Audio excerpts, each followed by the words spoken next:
chapter which includes the application of both differentiation and integration.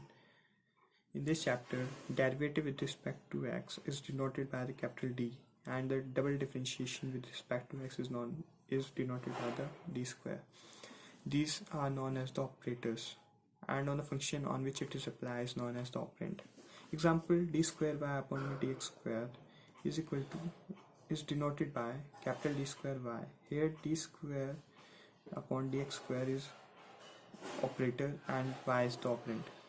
Example: if we have to solve 2d minus 3 bracket d square minus 4d plus 5 sin x. In order to solve this will be the operator and this will be the operand.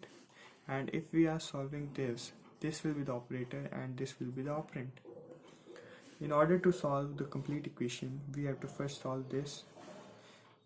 In order to solve this, simply open the bracket and differentiate it, and then put in the equation and simply open the bracket of 2d minus 3 and differentiate it, and we get the required solution. In this chapter, general solution of linear differential equation is dependent variable, that is y, is equal to cf plus pi. Cf is the complementary function and the pi is the particular integral. Question is given in the form f dy is equal to phi x. Phi x the function of x.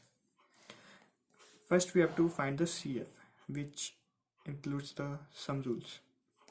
By solving f dy is equal to 0, that is, put f dy is equal to 0. Ft is dn plus a1 dn minus 1 plus, and that is this includes the series. In order to find it, the first step is to find the auxiliary equation. In the auxiliary equation, we have to simply replace the d by the m, and we get the equation. And in the equation, find the roots of the m, and we can find the roots by any method, that it can be the factorization method, quadratic method, by any method. The main motto is to find the roots. If the roots are the real and the distinct, all the roots are real and the distinct, then our CF will be C1 plus E m1x plus C2 E m2x and up to the last term. Here m1 m2 is our real and the distinct roots. If some of our roots are same, then our CF will be C1 plus C2x plus C3x square, and the process will continue, and outside bracket will be there e raised to power mx. M is our same root. That is, if m1 is equal to m2, that is, two roots are equal, then our CF will be C1 plus C2x whole bracket e raised to power mx. M is our same root, and plus C3 m3x. M3 is our real and distinct root, like we done in the A root. Similarly, if three roots are equal, then our CF will be C1 plus C2x plus C3x square. That is, only one x will be increased when our roots will be increased. D. If m1 is equal to alpha plus iota beta, m2 is equal to alpha minus iota beta, and others are real and distinct. That is, if our roots are alpha plus minus iota beta, then our CF will be C1 plus cos beta x. Here beta is the coefficient of iota plus C2 sin beta x. Beta is the coefficient of iota, as I told, and outside the bracket there will be e raised to power alpha x plus C3 m3x. That continues. That's all the rules that applies to the CF, which we will see in our further questions. Rules for finding the PI, that is the particular integral. This will be first 1 upon d minus a x is equal to, x is the phi x, that is a function of x, and d minus a is the fd. If the fd is of form d minus a is our constant, then it will be e raised to power ax integration of x e raised to power minus ax dx.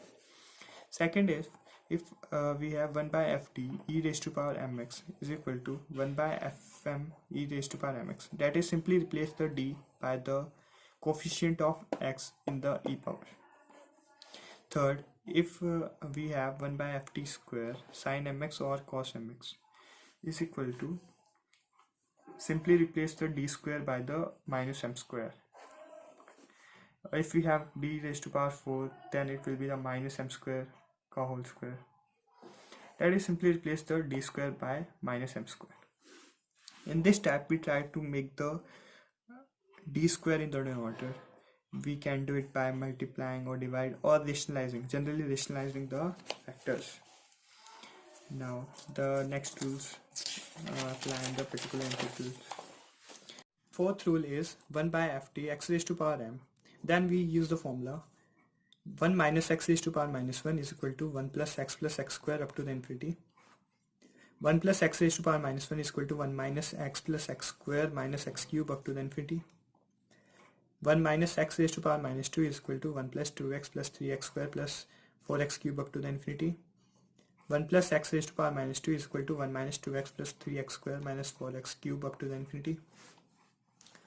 These formulas are not used only in this chapter but used everywhere in the mathematics, so it should be memorized. Now here comes the rule 5th. If particular integral is of type 1 by ft into e raised to power ax into v, where v is the function of x, then we use the formula eax into 1 by ft plus a into v. That is, we just have to place d by d plus a.